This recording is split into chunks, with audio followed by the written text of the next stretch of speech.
Olá pessoal, então continuando de onde eu parei, agora a gente vai inserir alguns blocos nessa casa que a gente criou, né? Mas antes eu queria só fazer uma observação, abrir um parênteses, né?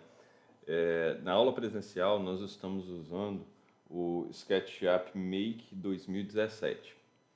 E aí ele tem algumas diferenças em relação a essa versão do SketchUp Online que eu estou usando agora.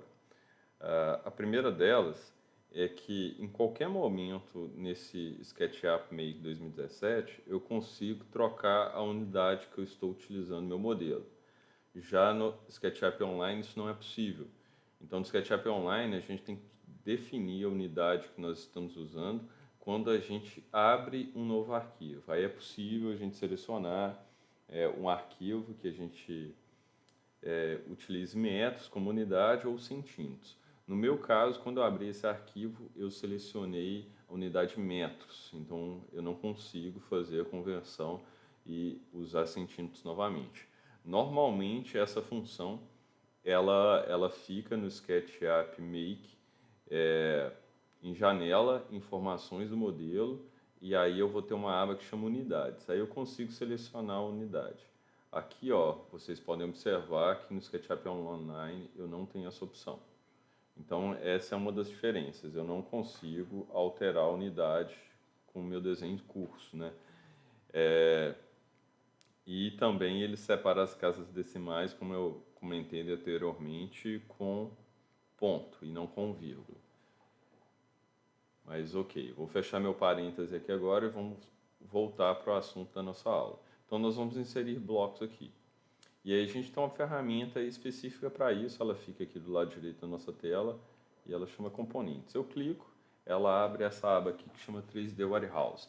3D Warehouse é uma comunidade em que as pessoas podem criar blocos e disponibilizar nessa comunidade para que outras pessoas consigam acessá-los.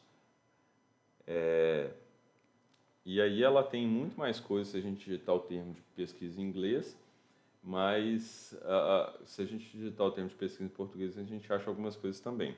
E alguns blocos são gratuitos, mas alguns também são pagos, então a gente tem que selecionar. Vou digitar janela aqui para a gente inserir uma janela. Janela, ele abre a caixa, ele me dá algumas opções de janela. Eu vou procurar uma janela aqui que me agrade. Então eu vou pegar essa janela aqui da marca Claris.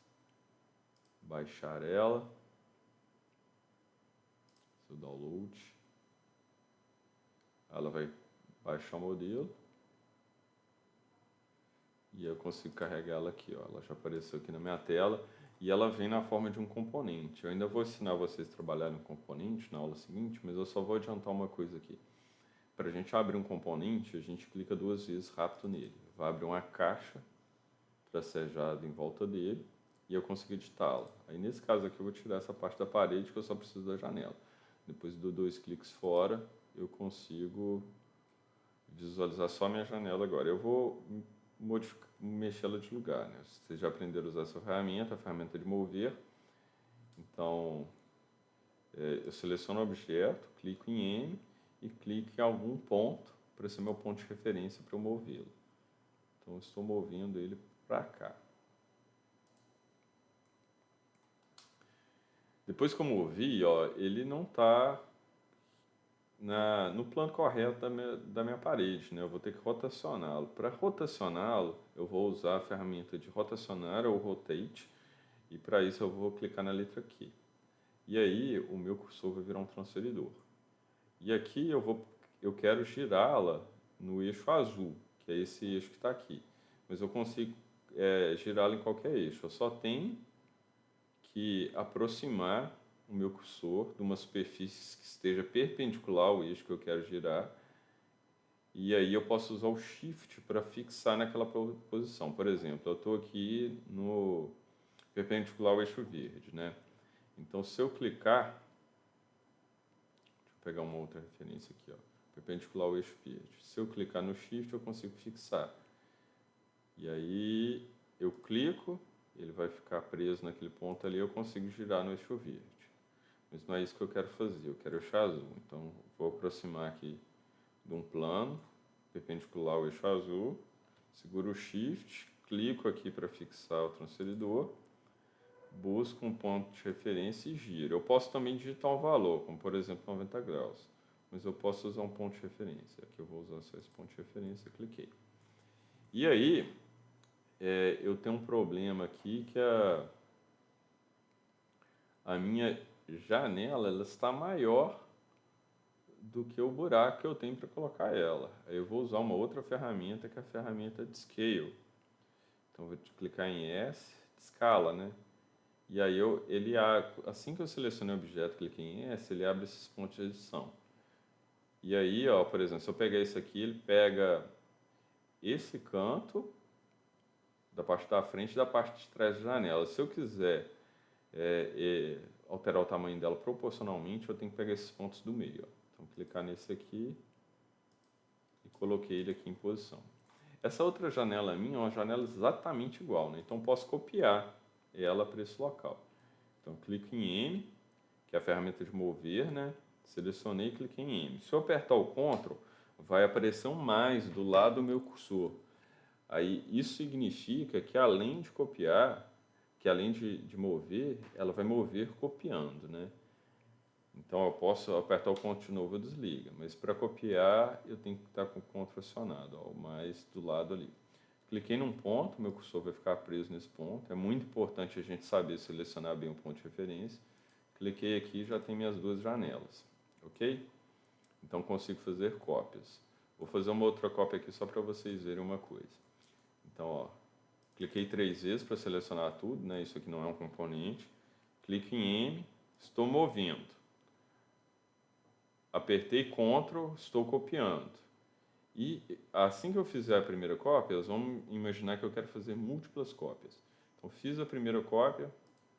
Aí, se eu quero fazer várias outras cópias nessa distância, eu não mexo mais em nada, digito X e a quantidade de cópias que eu quero, tipo 10. E eu faço várias cópias. Eu posso copiar também rotacionando, usando o Q, né? A ferramenta de Rotate ou rotacionar. Eu seleciono o objeto, aperto o Q, viro o transferidor, seguro o Shift para travar o transferidor naquele eixo, clico para fixar o transferidor e eu estou rotacionando, certo? Se eu apertei o Ctrl, agora estou copiando. E aí, eu posso fazer a primeira cópia. Se eu quiser fazer 50 cópias, por exemplo, digito X, 50. Ele vai demorar um pouquinho para pensar, né? E eu fiz 50 cópias. Ó, ficou esse desenho bonito aqui. Então, com isso, a gente consegue inserir os nossos blocos, escaloná-los, né, usando a ferramenta de Scale, movendo eles de lugar e copiando, usando a ferramenta de mover, que também copia, né, e rotacioná-los usando a ferramenta de rotacionar, que é acionada com o comando rápido Q. Ok, pessoal? Era isso que eu tinha para mostrar. Só vou dar mais uma informação aqui agora, que o SketchUp ele tem bem mais blocos que o AutoCAD através do 3D Warehouse. Vocês conseguem achar qualquer coisa, na verdade. Então, se, por exemplo, vocês digitarem galinha, vocês vão achar um bloco, inclusive, bem realista sobre galinha. Cavalo, carros de vários modelos. Só que esses blocos, eles também são blocos mais elaborados, né? Então, eles vão deixando o seu arquivo mais pesado. Então, é isso. Uma boa semana de estudo a todos. Um abraço.